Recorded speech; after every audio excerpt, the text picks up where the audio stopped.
స్వప్న గారు, మేడం ఇందాక మీ స్పీచ్లో ఒక మాట అన్నారు. మీరు ఫస్ట్ ఇనీషియల్గా ఈ ప్రాజెక్ట్ అనుకున్నప్పుడు ఎవరిని క్యాస్ట్ చేద్దాం, ఏమన్నా పెద్ద హీరోని క్యాస్ట్ చేద్దామా లేకపోతే ఒక ఇంకా అని అన్నారు మీరు. ఇన్ఫ్యాక్ట్ తర్వాత రోషన్ తీసుకున్నారు ఆబ్వియస్లీ. బట్ ఆ పర్టికులర్ పీరియడ్ ఆఫ్ టైం గురించి చెప్పండి. వై ఒక స్టార్ హీరోవా లేకపోతే యంగ్ హీరో అని అనిపించడానికి కారణం ఏంటి? అంటే ప్రతి కథకి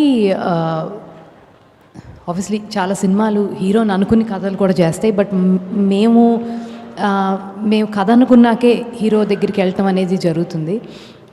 ఆబ్వియస్లీ చాలా ఆప్షన్స్ ఉంటాయండి. ఈవెన్ మహానటికి కూడా ఎవరైతే కరెక్ట్ ప్రతి సినిమాకి ఉంటుంది. అలా ఆలోచిస్తున్నప్పుడు కానీ శ్రీకాంత్ అన్న వాళ్ళ అబ్బాయి బాగుంటాడు, ఎక్కడో చాలా పెద్ద స్టార్ అవుతాడు ఇతను అనేది అందరం ఇండస్ట్రీ మొత్తం నమ్ముతాం.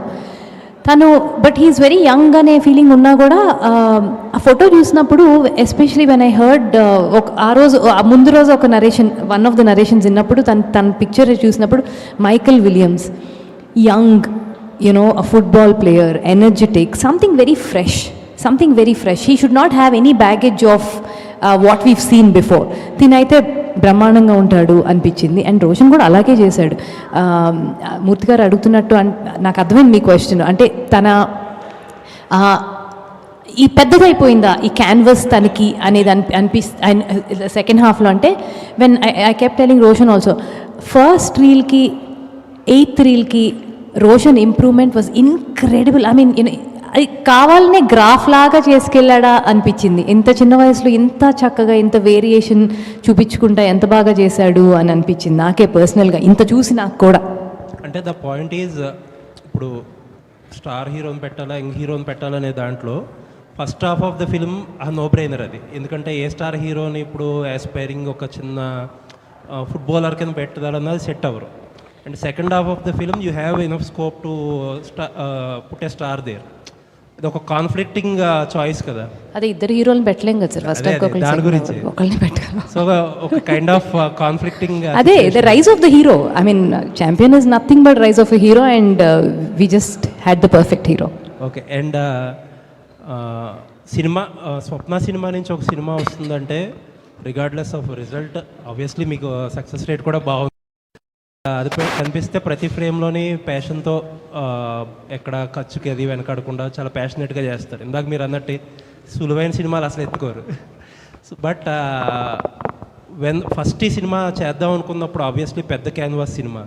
ఇప్పుడు ఒక యంగ్స్టర్ మీద ఇంత బడ్జెట్ సినిమా పెట్టడం అంటే ఇప్పుడున్న మార్కెట్ కండిషన్స్లో మనం మాట్లాడుకునే కామన్ బిజినెస్ లాంగ్వేజ్లో అది చాలా హ్యూజ్ రిస్క్ కదా. సినిమా అంటేనే ఒక రకంగా రిస్క్ సార్. అంటే అది ఏ సినిమా ఎంత సినిమా అనేది పక్కన పెడితే, అంటే ఒక కథ పికప్ చేసుకున్నప్పుడు 100% ఆ కథకి జస్టిఫికేషన్ చేయాలి. ఈ సినిమాకి ఈ ఖర్చు అవసరం, లేకపోతే మనం ఆ ఊరు ఆ యాక్షన్ అది చూపించలేము. It is a very very conscious decision that we took to have the best of the technicians to be on this film. Let it be Mickey are let it be మది గారు, let it be Peter Heins, let be చంటి గారు. So we had the best of the technicians also to hand hold Pradeep very well. So I think it's a very conscious call. And సినిమాకి అవసరమైతే వెనకాడకుండా డబ్బు పెట్టాలి. అది పిచ్చిగా విరజిమ్మకూడదు, at the same time వెనకంజ వేయకూడదు. That is something that we believe and it's always worked in our favour. దానికి రెట్టింపుగానే మాకు audience తిరిగిచ్చారు. So అదే నమ్మకం ఉంది. And the best part of me banner ఏంటంటే ఏది ఎప్పుడు కూడా 2-3 ప్రాజెక్ట్స్ సైమల్టేనియస్గా చేయరు. You take everything. అసలు చేయలేమండి. It's not our piece of cake. అసలు ఇంపాసిబుల్. అది చాలా పెయిన్ఫుల్. మా వల్ల కాదు అది. It's pretty difficult for us. One project at a time చేస్తున్నారు. ఇప్పుడు ఛాంపియన్ అయిపోయింది. ఇప్పుడు నెక్స్ట్ అంటే కల్కి 2 అయినా లేకపోతే మిడిల్లో ఏదైనా కల్కి 2 ఇప్పుడు ఏదైనా టైం లైన్ ఉందండి ఫర్ కల్కి 2? Soon, very soon. Thank you sir. Beat Yevade Subrahmanyam, Sitaramam, Mahanati, whatever అన్నీ కూడా కొంచెం క్లిష్టంగా ఉన్న స్టోరీలనే ఎంచుకోవడానికి కారణం ఏంటంటే what is the process behind your picking stories? Absolutely no process sir. మేము పొద్దున్నే వచ్చి ఆఫీస్లో కూర్చుని కథలు కూడా ఎత్తుక్కోం. అవి వచ్చినప్పుడు మమ్మల్ని ఎత్తుక్కుంటూ వస్తాయి. ఇలా కష్టమైన సినిమాలే మమ్మల్ని ఎత్తుక్కుంటూ వస్తున్నాయి. అండ్ ఆల్సో ఐ థింక్ మా ప్రాసెస్ ఇస్ నథింగ్ బట్ ఇది మాకు నచ్చిందా,